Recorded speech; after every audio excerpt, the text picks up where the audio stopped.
नमस्कार दर्शक बंधु जय जगन्नाथ। पवित्र श्री गणेश पूजा उपलक्षे आपण मानक अनेक अनेक शुभेच्छा और शुभ अभिनंदन। चलित इंग्राजी सेप्टेम्बर मास 7 तारीख 2024 मसीहा शनिवार दिन पुरपल्ली रे श्री गणेशंकर पूजा कराजिब। भाद्रव मास शुक्ल पक्ष चतुर्थी तिथि रे श्री गणेशंकर पूजा चारिआडे करा जाई थाए। विद्यालय रे छात्र छात्री माने श्री गणेशंकर पूजा करिवे, व्रत उपवास मध्य रखिवे। जो माने व्यवसाय वाणिज्य करुचंती सेमानक व्यवसाय वाणिज्य रे यदि विघ्न आसुची सेमाने मध्य श्री गणेशंकर पूजा नित्य दिन करिबा आवश्यक। अग्र पूज्य श्री गणेशंकर पूजा हैला परे अन्यान्य पूजा गुड़िक मध्य होइथाए। श्री गणेश आपणक जीवन रे अनेक दुख कष्ट मध्य दूरीभूत करिथांती, विघ्न मध्य नाश करिथांती। तेणु प्रत्येक दिन श्री गणेशंकर उपासना करिबा आवश्यक।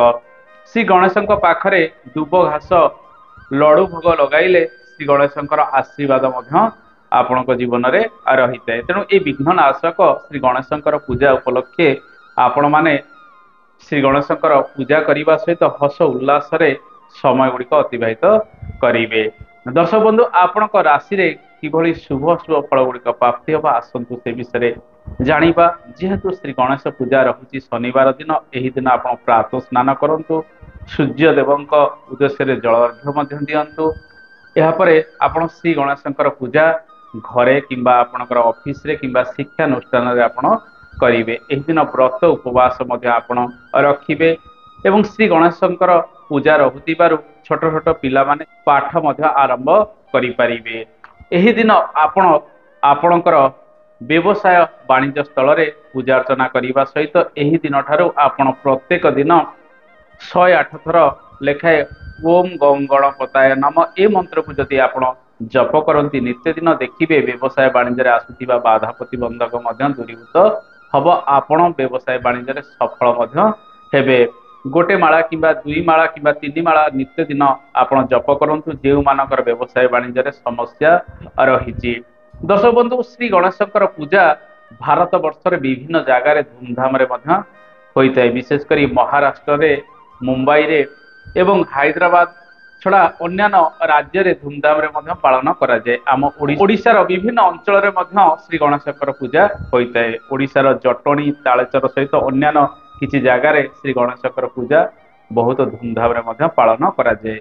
श्री गणेशंकर पूजा रहुतिबारु चंद्र देव को दर्शन करने निषेध रही, कारण शुक्ल पक्ष चतुर्थी तिथि भाद्रव मासरे चंद्र दर्शन मना रही। तेणु रात्र 8:58 पर्यंत आपण चंद्र दर्शन करेंगे ना, कारण जहाँ भी आमर किसी शास्त्रीय मतामत रही जदि आमे यही समय मध्य चंद्रदेव को दर्शन करें किसी अपवाद आम जीवन में आसी थाए। से आपण चंद्र दर्शन करेंगे ना। जदि कौन कारण आप चंद्र दर्शन करुँच दोष एवं अपवाद मुक्ति पाइबापी आपण सेमंतक मणि उपाख्यान श्रवण करेंगे। उत्तर मुखा होई पाठ 3 थर कले दोष अपवाद मुक्ति मिलता है। दर्शक बंधु आसतु जानिबा आपणक राशि रे किभली शुभ शुभ फल गुड़िक प्राप्ति हो, पंचांगर स्थिति कौन रहिबो। एही दिन 12 शनिवार रहिबो एवं चतुर्थी तिथि संध्या 5:38 पर्यंत भोग हबो। एही दिन वृष राशि, सिंह राशि, कन्या राशि घात बार रहिबो जेहेतु शनिवार रहुची। एही दिन घात चंद्र नास्ति अटे। राहु काल स्थिति देखिबा दिवा 8:39 ठारू दिवा 10:11 पर्यंत राहु काल रहिबो। अमृत बेला क्यों समय रहिबो से विषय आसंतु आलोचना करिबा। दिन 8:51 ठारू दिन 12:07 पर्यंत एक अमृत बेला रहिबो। तत्पर दिन 3:22 ठारू संध्या 5टा पर्यंत अमृत बेला रहिबो। तत्पर रात्र 8:10 ठारू रात्र 10:32 पर्यंत अमृत बेला रहिबो। एही दिन तुला चंद्र अहरात्र भोग हबो। तुला चंद्र अहरात्र भोग होतिबा हेतु केउ केउ राशि रे शुभ फल गुड़िक मिलिबा आसंतु से विषय आलोचना करिबा।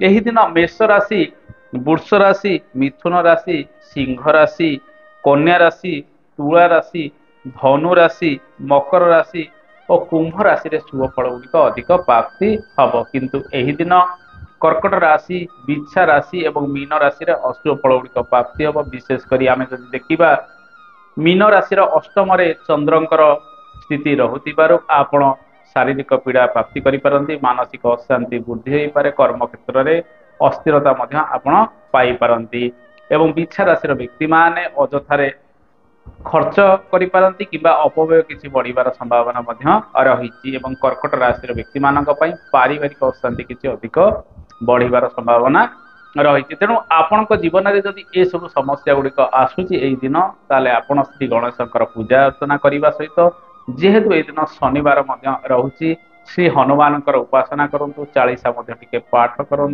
गरीब असहाय लोक को किसी दान यही दिन दे दिंतु। दर्शक बंधु ये तो थिला श्री गणेश पूजा उपलक्षे एक छोटिया कार्यक्रम टे आशा करे आपन को भल लगी कार्यक्रम संपर्क में मतामत देवे। आज तो समय गलानी आज नमस्कार जय जगन्नाथ धन्यवाद।